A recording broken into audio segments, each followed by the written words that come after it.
Assalamualaikum warahmatullahi wabarakatuh. Waalaikumsalam warahmatullahi wabarakatuh. Alhamdulillahi wa kafa wassalatu wassalamu ala habibil mustafa nabiyina Muhammadin wa ala alihi wa ashabihi wa mawala. Rabbi syrah li sadri wa yassir li amri wahlul 'uqdatam min lisani yafqahu qawli.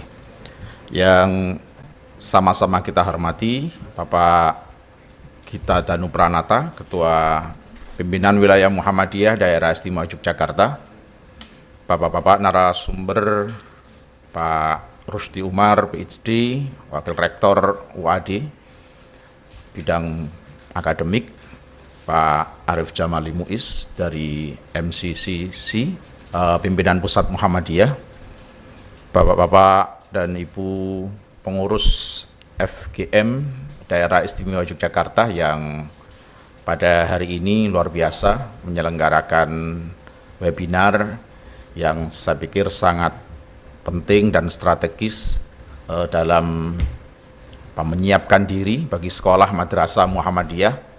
Ya, kalau majelis menyebutnya tidak hanya sekolah, harus juga madrasah dan pesantren juga tentunya. Betul. Menyiapkan tahun pelajaran 2020-2021 yang sudah di depan mata kita, tanggal 13 Juli. Besok hari Senin. Tentu ketika saya diminta menyampaikan kebijakan Majelis Gasmen BWM DIY, nanti saya tidak akan menyampaikan banyak hal terkait dengan teori atau data-data di lapangan, tapi lebih bersifat normatif karena kebijakan. Dan mungkin Bapak Ibu guru juga kepala sekolah cukup lama sesungguhnya menunggu kebijakan ini, dan kebijakan ini baru dikeluarkan 2-3 hari yang lalu, karena memang kami tidak bisa kemudian tergesa-gesa, harus mengelaborasi berbagai aturan, berbagai kebijakan baik dari persyarikatan maupun pemerintah, juga mengelaborasi kondisi dan perkembangan terkini COVID-19.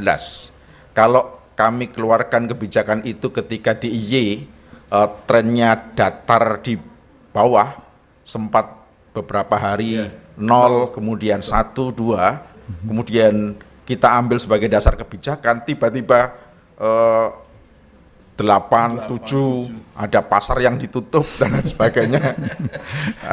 Kasus satu rumah 5 orang, ini kan jadi tidak tepat. Maka kita harus menunggu betul sampai kondisi terkini. Oleh karenanya kami sampaikan bahwa kebijakan ini memang harus betul-betul didasarkan pada data. Data kami bersumber dari MCCC, kemudian juga dari berbagai sumber yang lain, juga berbagai kebijakan pemerintah dan persyarikatan yang sudah dikeluarkan. Bapak Ibu sekalian, peserta webinar yang saya hormati, ini di antara dasar dan acuan kebijakan yang kami gunakan, yang sudah ditetapkan tanggal 13 Juli itu sebagai awal tahun ajaran 2020-2021. Ya, tadi sudah disebut Surat Majelis Gasmen PP Muhammadiyah nomor 66 tahun 2020 yang juga secara rinci menyebut protokol COVID ya, di sekolah dan madrasah Muhammadiyah.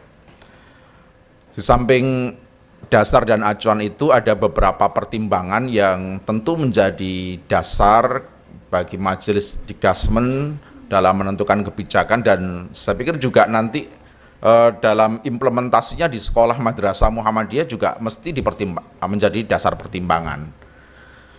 Yang pertama adalah dan utama adalah keselamatan dan kesehatan. Ini harus ditempatkan di pertama.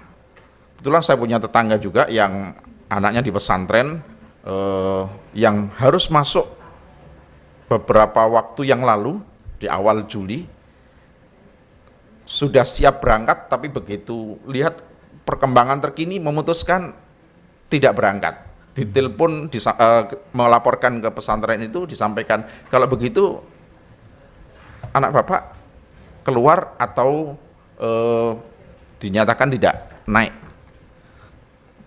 orang tuanya langsung mengiyakan iya, lebih baik anak saya selamat. Itu satu keputusan yang tentu mempertimbangkan keselamatan dan kesehatan. Ini realitas di masyarakat. Ada juga yang berpikir begitu, di samping juga banyak masyarakat yang tadi disampaikan agak mengabaikan begitu ya, dilihat dari cukup ramainya lalu lintas dan interaksi masyarakat di luar sana. Yang kedua tentu terkait dengan daya dukung dan sumber daya, baik sekolah, madrasah maupun siswa itu sendiri, kemudian juga guru dan tenaga kependidikan. Ini juga mesti menjadi pertimbangan yang dalam evaluasi kami, daya dukung dan sumber daya ini di akhir tahun pelajaran kemarin baru di kisaran angka 60-65% daya dukungnya. Ini juga mesti jadi pertimbangan. Yang juga penting adalah tadi juga disinggung faktor psikologi peserta didik. Ya, karena mungkin ketidaksiapan semua pihak, baik pemerintah, kemudian sekolah, madrasah, guru, juga siswa dan orang tua ketika di akhir tahun pelajaran atau di awal masa pandemi COVID-19 kemarin itu muncul kegelisahan, kejenuhan dan lain sebagainya karena belum didesain sedemikian rupa proses pembelajaran yang betul-betul dipersiapkan untuk masa pandemi COVID-19 ini. Efektivitas pembelajaran juga perlu dipertimbangkan dan kemudian ketahanan sekolah.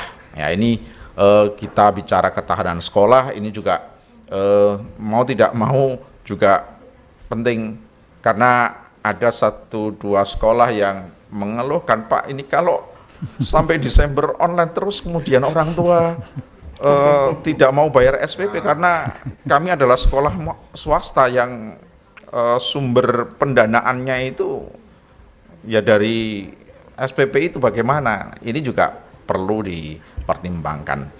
Namun tentu hal-hal ini menjadi pertimbangan bagi kami dalam menentukan kebijakan yang tentu harus bisa mengakomodasi berbagai hal yang memang betul-betul dibutuhkan dalam proses pendidikan di masa pandemi COVID-19 ini.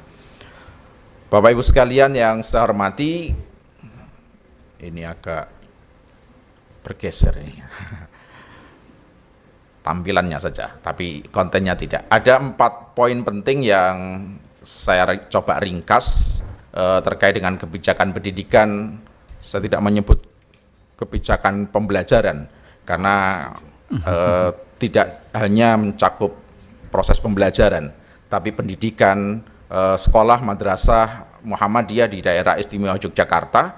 Yang pertama tadi juga disinggung oleh Pak Arif Jamali terkait dengan kurikulum, kemudian tentang pembelajaran itu sendiri, tentang program MPLS atau Fortasi, ini penting saya highlight, kemudian juga terkait dengan protokol pencegahan COVID-19.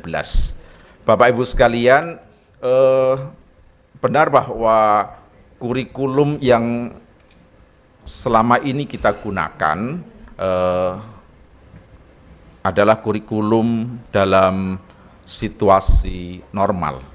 Karenanya ketika kita masuk di masa pandemi COVID-19 harus ada rekayasa kurikulum. Rekayasa kurikulum itu dalam pengertian yang positif. Jangan kemudian mereka-reka kurikulum dalam arti yang negatif. Ya ini karena harus dipahami betul. Tentu berbagai pertimbangan dan pandemi COVID-19 itu menjadi satu konsideran ya bahwa kurikulum ini kurikulum darurat pandemi COVID-19. Dalam kebijakan yang kami sampaikan di kebijakan surat edaran PWM kemudian ada panduan dari Majelis Adjustment itu menyebutkan kurikulum tingkat satuan pendidikan atau KTSP disusun sesuai dengan kondisi khusus, yakni darurat pandemi COVID-19. Ada yang mempertanyakan, Pak, apa kondisi darurat hanya pandemi COVID-19? Kalau kemudian ada kondisi darurat yang lain, ya nanti disikapi dengan yang lain, karena ini darurat pandemi COVID ini luar biasa dampaknya. Maka perlu dijadikan sebagai satu konsideran, ini kondisi khusus.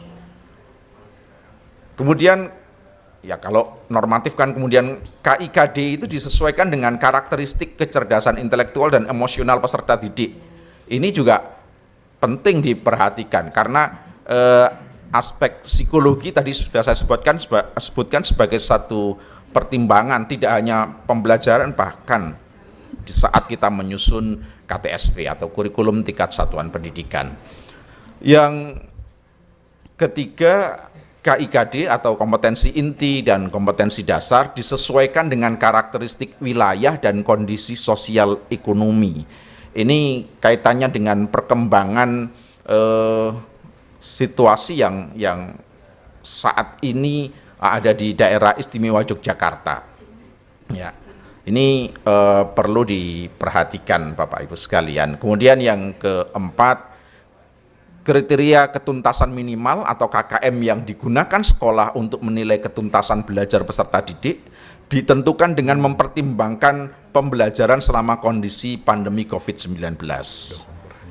Jangan sampai kemudian sudah nggak usah pakai KKM, itu juga nggak ada aturan nanti. Tapi kita tentukan kriteria ketuntasan minimalnya bagaimana, mempertimbangkan pembelajaran yang akan kita desain dalam kondisi pandemi COVID ini. Jangan kemudian kita kriteria ketuntasan minimalnya ideal, pembelajarannya tidak ideal, minimalis, sehingga nanti nggak ada yang mencapai KKM nanti. Ini perlu dijadikan sebagai acuan. Kemudian yang kelima, terkait dengan kurikulum Ismuba Majelis Adjustment PP Muhammadiyah tetap wajib diimplementasikan secara konsisten dengan memperhatikan kondisi pandemi COVID-19. Kalau kita lihat kurikulumnya itu, kalau dihitung jam tatap mukanya yang SMA, SMK, MA itu 12 jam, ya 12 jam, kemudian tatap muka bisa sampai di angka 9 minimal jam pelajaran dan seterusnya. Itu bagaimana kalau kemudian konsisten tapi tidak memperhatikan kondisi pandemi COVID-19, atau jangan hanya menggunakan konsideran ini kondisi pandemi COVID-19, Ismuba kemudian tidak diimplementasikan, itu juga parah.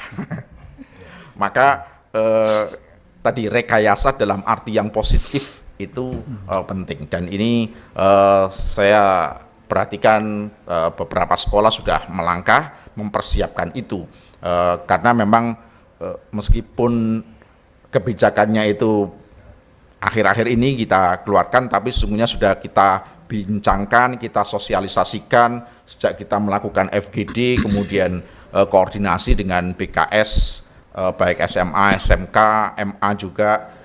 Ini sudah coba kita sharingkan, karenanya saya pikir tidak bisa menjadi alasan bahwa ini sangat mendadak begitu.